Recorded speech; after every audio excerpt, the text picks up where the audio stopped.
देश के अंदर जो अभियान चल रहा है आदरणीय प्रधानमंत्री जी के मार्गदर्शन में, उनके नेतृत्व में पूरी मजबूती के साथ, पूरी प्रतिबद्धता के साथ हर नागरिक के जीवन और उसकी जीविका को बचाने के लिए हर संभव प्रयास हो रहे हैं और उसके अपेक्षित परिणाम भी सामने आ रहे हैं। इस लड़ाई में देश के अंदर सबसे बड़ी आबादी का राज्य उत्तर प्रदेश अपनी प्रभावी भूमिका के साथ कार्य कर रहा है। देश के अंदर सबसे बड़ी आबादी का राज्य होने और जितनी बड़ी आबादी है उतनी ज्यादा हमारे सामने चुनौती भी थी। विशेषज्ञों ने तमाम प्रकार की आशंकाएं भी व्यक्त की थी, लेकिन टीम वर्क और जो मंत्र आदरणीय प्रधानमंत्री जी ने दिया था प्रारंभ में ही कोरोना से लड़ने के लिए कि हमें ट्रेस, टेस्ट एंड ट्रीट के इस फार्मूले को अपनाना पड़ेगा, ट्रिपल टी के इस फार्मूले के आधार पर कोरोना के खिलाफ जो व्यापक अभियान चला, आज उसके अपेक्षित परिणाम हम सबके सामने हैं। उत्तर प्रदेश ने अब तक 4,77,00,000 से अधिक टेस्ट किए हैं। ये देश के अंदर सर्वाधिक टेस्ट है और उसी का परिणाम है कि जिस प्रदेश के बारे में तमाम प्रकार की आशंकाएं व्यक्त की जा रही थी और प्रदेश आज एक सुरक्षित स्थिति की ओर आगे बढ़ रहा है। यूपी के बारे में कहा जाता था कि यहां स्थिति अनियंत्रित हो जाएगी, अस्त व्यस्त हो जाएगी। 15 मई तक 30 लाख से ज्यादा एक्टिव केस होंगे। 25 अप्रैल से लेकर के 10 मई के बीच में 1 लाख केस प्रतिदिन आएंगे। आज 3,300 मात्र केस आए हैं पूरे प्रदेश के अंदर। एक्टिव केस की संख्या जो 30 अप्रैल को 3,10,000 थी, आज वह घटकर के मात्र 62,000 रह गई है। यानी एक अर्ली एंड एग्रेसिव जो कैंपेन स्टेट ने चलाया, गांव गांव में, मोहल्ले मोहल्ले में निगरानी समितियों को भेज करके उनके माध्यम से मेडिसिन किट वितरित होना, अगले 24 घंटे के अंदर एंटीजन टेस्ट के माध्यम से हर एक लक्षण युक्त व्यक्ति का टेस्ट करना, यह कार्यक्रम तेजी के साथ आगे बढ़ा। आज उसका परिणाम है कि उत्तर प्रदेश के अंदर पॉजिटिविटी 3 के आसपास रह गई है। उत्तर प्रदेश के अंदर रिकवरी 95% से अधिक पहुंच गई है और लगातार इसमें सुधार है। फर्स्ट वेव की तुलना में सेकंड में ऑक्सीजन की क्राइसिस देखने को मिली थी। पहली बार हम आभारी हैं भारत सरकार के कि जिसमें पहली बार ऑक्सीजन एक्सप्रेस चलाई गई। वायुसेना के विमानों के माध्यम से ऑक्सीजन के टैंकर भेजे गए और हर व्यक्ति तक, हर हॉस्पिटल तक हम ऑक्सीजन की आपूर्ति कर सकें, इसके लिए शासन और प्रशासन की टीम ने, जनप्रतिनिधियों ने, हेल्थ वर्कर्स ने, कोरोना वॉरियर्स ने पूरी मेहनत के साथ इस अभियान को आगे बढ़ाया। आज उसके परिणाम हम सबके सामने हैं।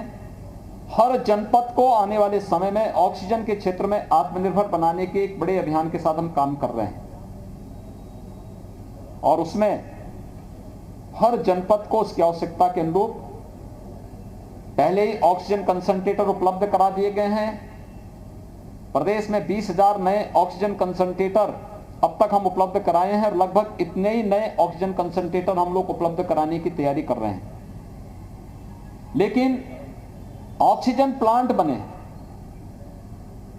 मेडिकल कॉलेजेज में लिक्विड मेडिकल ऑक्सीजन के बड़े बड़े टैंक वहां पर स्थापित हो। क्रायोजेनिक टैंक होते हैं जिसमें एक निश्चित टेम्परेचर में ऑक्सीजन को वहां पे रखना पड़ता है।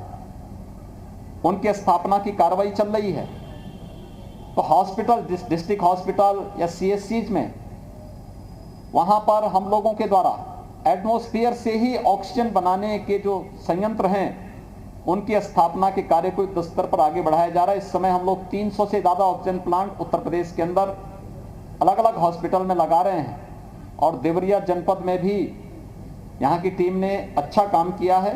सभी जनप्रतिनिधियों ने मेहनत किया है और यहाँ पर भी 4 नए ऑक्सीजन प्लांट लगाने की कार्रवाई चल रही है। यहाँ की पॉजिटिविटी रेट 3 के आसपास है, जो एक बार काफी ज्यादा बढ़ चुकी थी और 3 के आसपास आ चुकी है और उसमें और भी गिरावट निरंतर देखी जा रही है। इसके साथ ही रिकवरी रेट अच्छी दिशा में यहां की बढ़ रही है। 93% से अधिक यहां की रिकवरी रेट है और इसमें और भी बढ़ोतरी के लिए क्या प्रयास किए जाने हैं, इसके बारे में अभी मैंने यहां की समीक्षा बैठक ली है। समीक्षा के पीछे मेरा एक और उद्देश्य था कि कोरोना की 3rd वेव का सफलतापूर्वक मुकाबला करने के लिए अभी से हमारी तैयारी चलनी चाहिए। लेकिन साथ साथ बरसात का समय आ रहा है और पूर्वी उत्तर प्रदेश के ये जनपद मस्तिष्क ज्वर यानी इंसेफ्लाइटिस की दृष्टि से भी अत्यंत संवेदनशील है। इसके बारे में भी हम लोगों ने यहाँ पर अपनी रणनीति बनाई है। हमने 3 वर्ष पहले भारत सरकार के सहयोग से गोरखपुर और बस्ती कमिश्नरी के हर जनपद में डिस्ट्रिक्ट हॉस्पिटल में 12 से 15 बेड के पीको और कुछ सीएससी में भी मिनी पीको के निर्माण की कार्रवाई की थी, पीडियाट्रिक आईसीयू के निर्माण की कार्रवाई की थी और उसके बहुत अच्छे परिणाम आए थे। इंसेफ्लाइटिस से मौत के आंकड़े को हम 95% तक रोकने में सफल हो गए थे। हम लोगों को वही रीति अपनानी है। इंसेफ्लाइटिस ट्रीटमेंट के जो सेंटर थे, सब सेंटर थे, आज तो हर जनपद में सैकड़ों की संख्या में हेल्थ एंड वेलनेस सेंटर हैं और हमें घर घर जाकर के, जैसे हम लोगों ने कोरोना के खिलाफ अभियान चला करके घर घर जाकर के स्क्रीनिंग करने का काम किया था, ऐसे ही हम लोग हर जनपद में और खासतौर पर इंसेफ्लाइटिस की दृष्टि से भी संवेदनशील जनपद हैं उनमें भी और प्रदेश के हर जनपद में जहां पर 3rd वेव की आशंका से लोगों में थोड़ा भय है, हम लोग अभी से बच्चों के लिए मेडिसिन उपलब्ध करवा रहे हैं और मेडिसिन उपलब्ध कराने के बाद फिर किसी भी लक्षण युक्त व्यक्ति को पहले ही चरण में उसको दवा उपलब्ध करवाने के साथ उनकी जांच की प्रक्रिया को आगे बढ़ा देंगे तो हम लोग 3rd वेव को भी रोकेंगे और इंसेफ्लाइटिस से होने वाली मौतों के आंकड़ों को हम लोगों ने पिछले वर्ष तक ला करके जिस स्थिति में किया उससे भी हम नीचे उसको लाने की दिशा में प्रयास करेंगे। यहाँ पर एक पीको का काम, पीको पहले से यहाँ पे बना हुआ है, 15 बेडेड है, 20 बेडेड एक नया पीको के निर्माण के लिए हमने अभी आदेश किया है और एक नई सीएससी लार में उसको भी एक पीडियाट्रिक आईसीयू के रूप में भी वहाँ एक मिनी पीको के निर्माण के लिए मैंने अभी अपनी सहमति दी है कि यह कार्य यहाँ पे प्राथमिकता के आधार पर आगे बढ़ जाए। हर हेल्थ सेंटर, प्राथमिक स्वास्थ्य केंद्र, सामुदायिक स्वास्थ्य केंद्र गतिविधियों का केंद्र बने। वहां पे एंटीजन टेस्ट हो, वहां वैक्सीनेशन की कार्रवाई हो, वहां पे सामान्य जांच की सुविधा लोगों को मिले। इस कार्रवाई के साथ उसको जोड़ने की कार्रवाई तेजी के साथ आगे बढ़ी है और सभी जनप्रतिनिधियों से मैंने अपील की है वह कम से कम एक सीएससी या एक पीएससी को गोद लेकर के वहां की एक्टिविटीज के साथ जुड़े, जिससे हर व्यक्ति को हम बेहतर स्वास्थ्य की सुविधा उपलब्ध करवा सकें और इस दिशा में यह प्रयास प्रारंभ हुआ है। प्रदेश ने अब तक टेस्ट की कार्रवाई में भी एक लंबी छलांग लगाई। 1,81,00,000 लोगों को हम वैक्सीन दे चुके हैं, जिसमें 13,65,000 से अधिक युवा हैं। 1 जून से हर जनपद में हम वैक्सीन देने की कार्रवाई 18 से 44 वर्ष की उम्र के प्रत्येक व्यक्ति को करने जा रहे हैं और वैक्सीनेशन के लिए हम लोगों को प्रेरित कर सकें। हर व्यक्ति टेस्ट कराने से कोई भागे ना, क्योंकि मैंने अभी गांव का दौरा भी किया था और गांव में मैंने देखा है लोगों में कुछ संकोच है टेस्ट कराने से या वैक्सीन लेने से। मेरी आप सबसे अपील है हम लोगों को प्रेरित करें। मीडिया एक बहुत बड़ा माध्यम बन सकता है लोगों को बताने के लिए। जिन लोगों ने उनके गांव के आसपास जिन लोगों ने वैक्सीन ली है उनकी फोटो छाप करके आप उनका छोटा सा इंटरव्यू कि मैंने भी वैक्सीन ली है, मुझे कोई दिक्कत नहीं हुई, मैंने भी वैक्सीन ली है और मैं कोरोना से पूरी तरह सुरक्षित हूं। यानी एक सुरक्षा कवच प्रदान करेगा। और इसीलिए वैक्सीन निःशुल्क राज्य सरकार भी और केंद्र सरकार भी 18 से 44 को राज्य सरकार की मदद से और 45 से ऊपर सभी लोगों को भारत सरकार की मदद से निःशुल्क वैक्सीन मिल रहे हैं। वैक्सीनेशन का जो अभियान हमारा 1 जून से 18 से 44 की उम्र के लोगों के लिए प्रारंभ होने जा रहा है, इसमें हम लोगों ने कुछ और चीजें जोड़ने की व्यवस्था की है। एक, हर जनपद में कुछ ऐसे केंद्र बनाएंगे जो अभिभावक स्पेशल हो। 12 वर्ष की कम उम्र के बच्चों के अभिभावकों को समय से वैक्सीन देना, जिससे ये कामकाजी वर्ग है, यह वर्ग सुरक्षित रहेगा तो उनके बच्चे भी सुरक्षित रहेंगे। जो थर्ड वेव की आशंका बच्चों के प्रति व्यक्त की जा रही है, हम उन्हें वैक्सीन देकर के पहले ही सुरक्षित करेंगे। दूसरा, आने वाले समय में 12 से 18 के बीच की वैक्सीन भी आने वाली है। हम समय से उन बच्चों को वैक्सीन देकर के उनको भी सुरक्षित करेंगे। तीसरा, हर जनपद में न्यायिक अधिकारियों के लिए और उनके परिवार के लोगों के लिए और दूसरा मीडिया के लिए भी एक अलग अलग बूथ बनाने के लिए, वैक्सीन के लिए बनाने के लिए कहा गया है। हम लोग कोरोना कर्फ्यू में हैं, हमने लॉकडाउन नहीं लगाया है।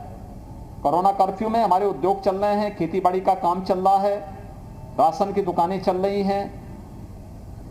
वे सामान्य गतिविधियां जो कोरोना प्रोटोकॉल का पालन करते हुए संचालित हो सकती हैं, सब्जी मंडी का है, फल मंडी का है, सभी हमारी संचालित हो रही हैं। उन सबको संचालित करने की कार्रवाई की जा रही है।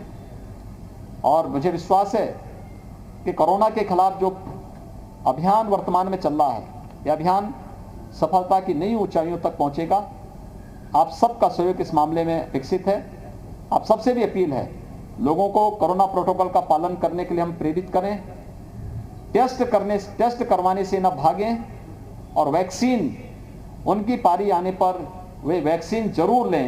यह उन्हें सुरक्षा कवच, उन्हें और उनके परिवार को सुरक्षा कवच प्रदान करेगा। धन्यवाद। देवरिया का मेडिकल कार्य कब शुरू कर रहा है?